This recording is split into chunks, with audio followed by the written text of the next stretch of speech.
알고리즘, 성공적인 마케팅을 위해선 이 알고리즘이 너무나 중요한데요. 하지만 이 알고리즘을 완벽하게 따라잡는 건 애초에 불가능한 일입니다. 왜냐하면 어떤 플랫폼도 자신들의 알고리즘을 오픈하지 않을 뿐더러 수백, 수천 명의 개발자들이 매달 크고 작은 업데이트를 하는데 개발자도 아닌 우리가 그 알고리즘을 따라잡는 건 현실성이 없습니다. 그렇기 때문에 반드시 이해하셔야 되는 것이 알고리즘의 절대 불변의 법칙입니다. 이것은 네이버, 유튜브, 구글 등 모든 플랫폼에 적용할 수 있고 시간이 지나도 변하지 않거든요. 이 절대불변의 법칙을 잘 이해하신다면 네이버, 구글, 유튜브, 인스타그램 등이 모두 우리의 편이 되어줄 겁니다. 바꿔 말하면 우리가 이 법칙을 잘 모르고 마케팅을 했을 때 실패할 확률이 올라간다는 뜻이기도 합니다. 그 절대불변의 법칙이 뭔지 궁금하실 텐데 그것을 설명드리기 위해서 지금부터 네이버의 알고리즘 역사에 대해서 설명드릴 겁니다. 이 알고리즘이 왜 어떻게 변했는지를 이해하셔야 절대불변의 법칙을 제대로 이해하실 수 있거든요. 오늘 내용은 조금 길고 어려울 수 있기 때문에 최대한 쉽고 재밌게 준비를 해봤습니다. 그러면 알고리즘의 역사 강의 지금부터 시작하겠습니다.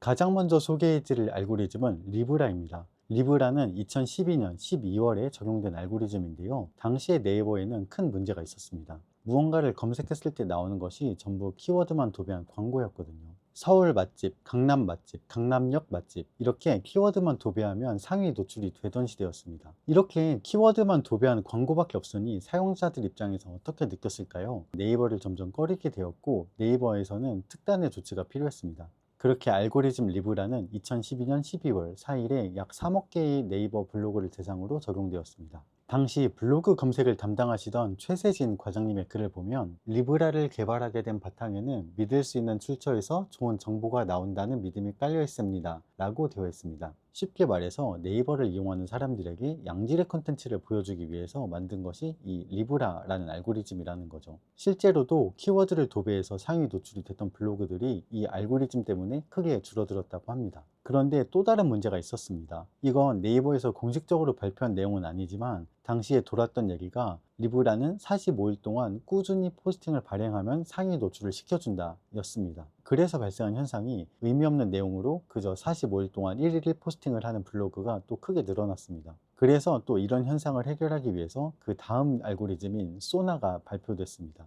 소나 알고리즘의 핵심 기능은 유사 문서들을 비교해서 원본 문서가 무엇인지 가려내겠다 였습니다. 포스팅을 꾸준히 그리고 많이 하면 유리했던 시대이기 때문에 무분별한 카피가 너무 많았기 때문이죠. 그래서 비슷한 여러 문서를 비교하고 그 중에서 어떤 문서가 원본인지를 찾은 다음에 원본은 더 좋은 컨텐츠니까 상위로 노출시켜주고 카피 문서들은 거르겠다라는 게 이 알고리즘의 의도였습니다. 하지만 이것도 한계가 있었습니다. 잘못 판단할 가능성이 당연히 있었고 이 알고리즘의 핵심 기능이 어떻게 더 좋은 컨텐츠를 찾을까 라기보다 어떻게 하면 나쁜 문서를 거를까 였거든요. 이러한 한계 속에서 다음 알고리즘인 C랭크가 탄생합니다.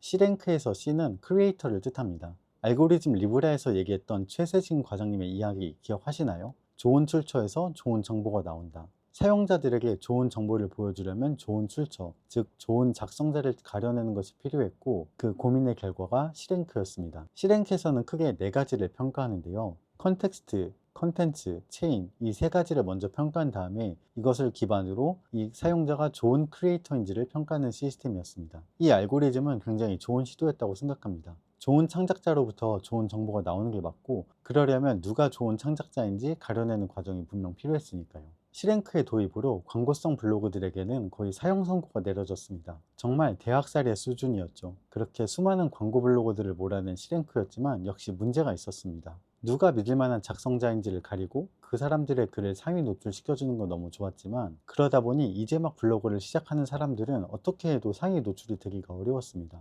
C랭크의 간택을 받기 위해서는 한 분야에 대해서 꾸준히 오랫동안 글을 잘 써왔어야 되는데 그러기 위해선 거의 상위 노출이 되지 않는 기간을 버티면서 꾸준히 글을 써야 됐거든요. 아무 성과가 없는 거를 꾸준히 해나가는 것은 사실 정말 어려운 일이기도 하죠. 자신의 경험과 지식을 나누고 싶은 신규 블로거들을 막는다는 것은 네이버 입장에서도 결코 좋은 상황이 아니었습니다. 그래서 이번에는 이 C랭크를 보완하기 위해서 다이아랭크를 개발하게 됩니다. 네이버 공식 글에서는 이 다이아랭크에 대해서 이렇게 설명하고 있습니다. 출처의 신뢰도를 검색 결과 랭킹에 반영하는 C랭크를 보완하기 위해 문서 자체의 경험과 정보성을 분석해 랭킹에 반영하는 다이아 로직. 네이버에서 공식적으로 발행한 글에서도 C랭크를 보완하기 위해 만든 것이다 라고 이야기를 하고 있죠. 다이아는 문서의 주제 적합도, 경험 정보, 정보의 충실성, 문서의 의도, 상대적인 어뷰징 척도, 독창성, 여러 요인들을 복합적으로 평가한다고 이야기하고 있습니다. 그리고 이 다이아 로직에서 주로 상위 노출이 되는 것은 검색 사용자에게 도움이 되는 작성자의 후기나 좋은 정보가 많은 문서라고 공식적으로 이야기했습니다. 결과적으로 이 다이아 로직은 신규 블로거도 정말 좋은 글을 쓰면 상위 노출을 시켜주겠다라는 네이버의 약속이었습니다. 그리고 실제로도 신규 블로거들의 좋은 글들은 상위 노출될 확률이 이전보다 훨씬 늘어났죠. 여기까지 들으셨을 때 왜 네이버에서는, 왜 구글에서는, 왜 플랫폼에서는 이런 알고리즘을 만들기 위해서 수백 명의 개발자들을 고용하고 비싼 연봉을 주고 있는지 이해를 하셔야 됩니다. 끊임없이 이런 알고리즘을 만들고 개선하고 수정하는 이유는 결국 사용자들에게 더 좋은 콘텐츠를 보여주기 위해서입니다. 하루에 수십, 수백만 개의 콘텐츠가 쏟아지는 지금 이 시대에 사람이 일일이 직접 그 콘텐츠를 보면서 이게 좋은 콘텐츠인지 나쁜 콘텐츠인지를 일일이 평가할 수가 없으니까요. 무엇이 좋은 콘텐츠이고 나쁜 콘텐츠인지를 가려내는 도구가 바로 이 알고리즘인 것이죠. 그렇다면 왜 플랫폼의 입장에서는 사용자들에게 좋은 콘텐츠를 제공하는 게 중요할까요? 기본적으로 플랫폼들은 광고 회사입니다. 그리고 더 많은 사람들이 더 오랫동안 자신의 플랫폼을 이용할수록 더 높은 광고비를 요구할 수 있게 되죠.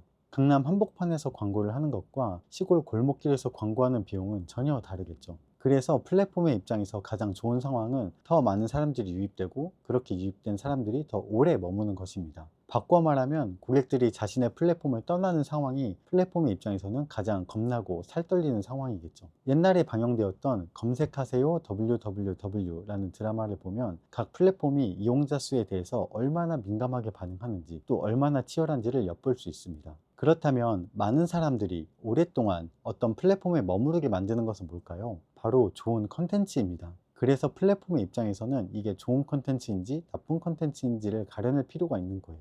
좋은 콘텐츠가 더 자주 많이 보이고 나쁜 콘텐츠가 더 적게 보일수록 더 많은 사람들이 이 플랫폼을 이용하게 될 테니까요. 혹시 오늘의 주제가 뭐였는지 아직 기억하고 계신가요? 알고리즘 절대 불변의 법칙, 네이버, 유튜브, 구글, 인스타그램 등을 내 편으로 만드는 방법이었습니다. 그게 뭔지 눈치채셨을까요? 그것은 바로 고객들이 컨텐츠에 머무는 시간입니다. 사용자들이 어떤 플랫폼에 머무른다는 것은 그 플랫폼에 있는 컨텐츠를 소비했다는 거고 그 컨텐츠를 오래 소비했다는 뜻은 그 컨텐츠에 오래 머물렀다라는 뜻이 되겠죠. 지금처럼 컨텐츠 대홍수의 시대에 사용자들은 글이든 영상이든 사진이든 별로라는 생각이 들면 들어온 지 몇 초 만에 바로 뒤로 가기 버튼을 눌러버립니다. 그런데 들어온 고객이 금방 떠나지 않고 그 컨텐츠에 오래 머물렀다? 그 말은 그 컨텐츠가 그만큼 좋은 컨텐츠일 가능성이 높다는 뜻이겠죠.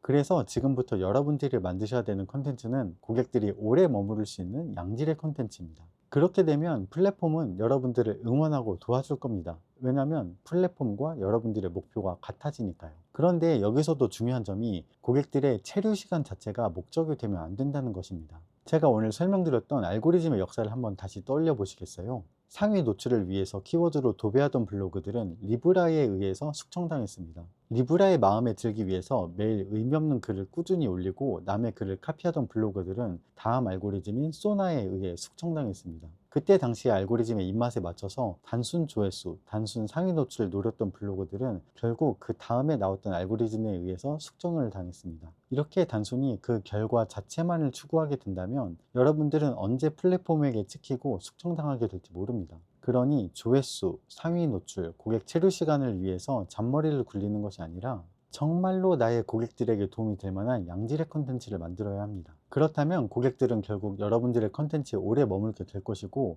플랫폼의 입장에서 자신의 플랫폼에 오래 머무르게 해주는 여러분들의 컨텐츠를 보면서 플랫폼은 알고리즘이라는 이름으로 여러분들을 도와줄 겁니다. 플랫폼을 내 편으로 만드는 법, 알고리즘의 절대 불변의 법칙은 고객 체류 시간이라는 것을 영상 처음부터 이야기하면서 이 영상을 좀 더 짧게 만들 수도 있었지만, 여러분들께서 이 알고리즘이 어떻게 왜 변해왔는지를 이해하셔야만 이 알고리즘의 절대 불변의 법칙에 대해서 더 정확하게 더 와닿을 수가 있기 때문에 이렇게 좀 길게 설명을 해보았습니다. 오늘의 과제인데요, 알고리즘의 절대 불변의 법칙에 대해서 여러분들이 이해하신 대로 댓글창에 적어주시면 됩니다. 그러면 저는 다음 주제로 다시 여러분들을 찾아뵙도록 하겠습니다. 감사합니다.